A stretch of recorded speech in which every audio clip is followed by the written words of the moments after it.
Okay, so we got a test. I got some Rocky Mountain Reloading RMR experimental 75 grain hollow point boat tails. So we're gonna, I got 16 pounds of stay ball match. I just thought it would be prudent to buy that, considering we're probably gonna have a powder shortage coming on. So I'm just gonna shoot these pretty quick. What do we got? 1, 2, 3, 4, 5, 25 rounds. I'll probably shoot 10 and then give it a rest, shoot 10 more, give it a rest, and shoot 5.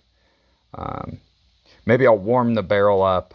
I've got some junkers. Maybe I'll warm the barrel up with 5 first, so I'll let you know what to do.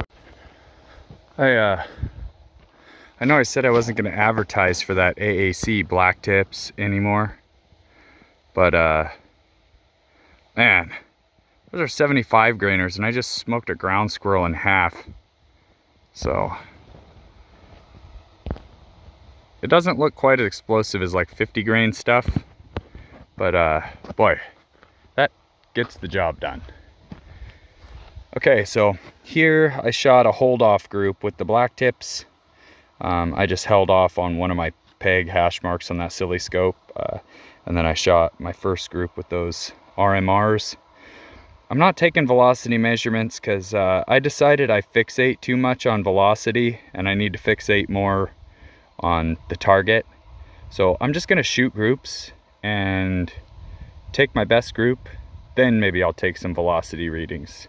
So anyway, I wanted to look at this. This is federal brass. This is what I had those black tips loaded in, and I actually had them loaded what felt like a little hot, but got a nice round little radius there. We're good to go. Okay, anyway, bye. One more thing that I liked, now that I've shot my first group, my first group is 24.1 grains of stay ball match. I'll get back to you with what velocities the book says these should be around, and draw a little graph curve as a function. But I like that those marked the paper at the same spot as everything else is zeroed in this gun for. The Hornady Frontier and my 73 grain ELD match and these and the black tips all mark within a circle about like that of pretty good. These ones are a little low because that's almost like a dead-on 0 for 100, and this rifle is zeroed for 200, but that's neither here nor there. That's in the wheelhouse. I can live with that. That group I felt really good, really locked in, so that one's not going to do. We'll move on through our charge weights. I'm shooting through Ammo Inc. brass, a USA head stamp, and I guess maybe I know better than to run tests with that stuff. It was pretty consistent before for me in the past. The stuff is small, so I might run into pressure issues. I've already got a little bit of primer flattening on some of them. I remember it being like 0.3 grains difference between Lake City loads and AUSA loads, so I might run into problems. We'll see. Man, now I'm mad. I pulled these out of a bag of prepped brass. There's Lake City and AUSA mixed in there. What a stupid idiot. Look at this. Oh, man. That's a bummer, dude. Gotta do this again. Wow. Typical Phil, huh? That's a real bummer, dude. Because this was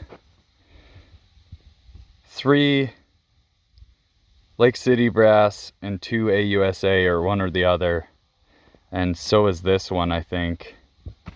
That feels, oh, I am so mad at myself right now. That is like Captain Boner strikes again right there. Another bonehead freaking move, man. Bummer.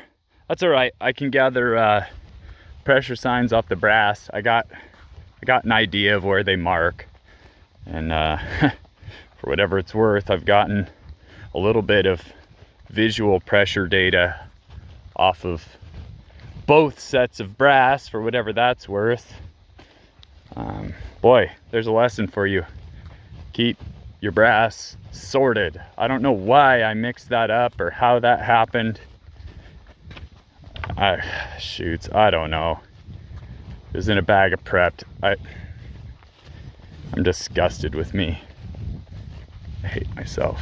All right, so we're starting to get a little bit of cratering on the AUSA brass. On the primers, these are just CCI number 400, so small rifle primers, standard. But we're not getting really an ejector mark or anything. Of course, the Lake City brass, look at that, round primer. And the AUSA ones are starting to get pretty flat in comparison. So my next charge is my max charge. We'll see. I should start getting a little bit of an ejector mark. And that'll tell us we at least nailed it on our guesstimate for pressure for this AUSA. If I was going to develop a load with this brass, I would cut it off right here with that cratering. But I'll just go ahead and move forward and gather the data and let you know. I'll take video of this group.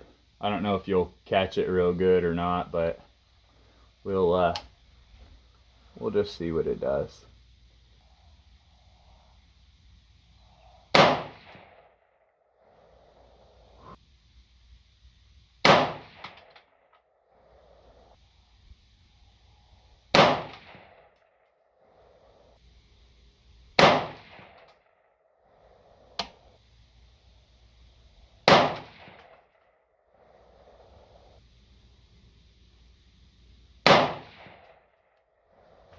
All right,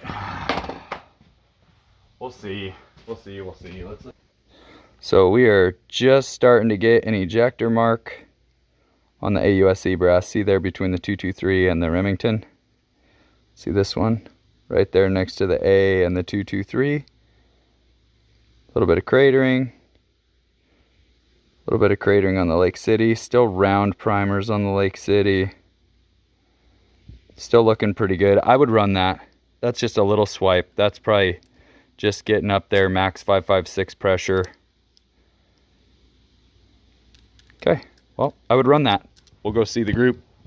We'll pull everything and get out of Dodge City here. I just saw a ground squirrel standing down there, so I'm gonna move to the 200-yard range and smoke him real quick.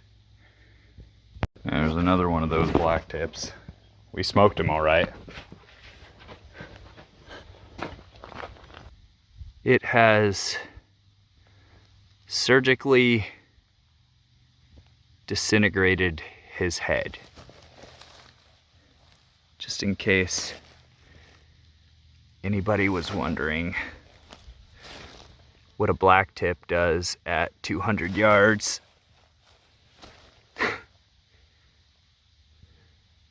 Man, pretty impressive. I'm impressed. Okay, and against all odds, that highest charge weight has stacked them all into pretty much a 5/8 circle with a couple flyers. So I don't know what to tell you guys. I'm gonna come back here with everything loaded in the same brass, and I am absolutely gonna explore that 25.3 grain, that highest charge weight. The book says that this stuff is the same burn rate as Varget.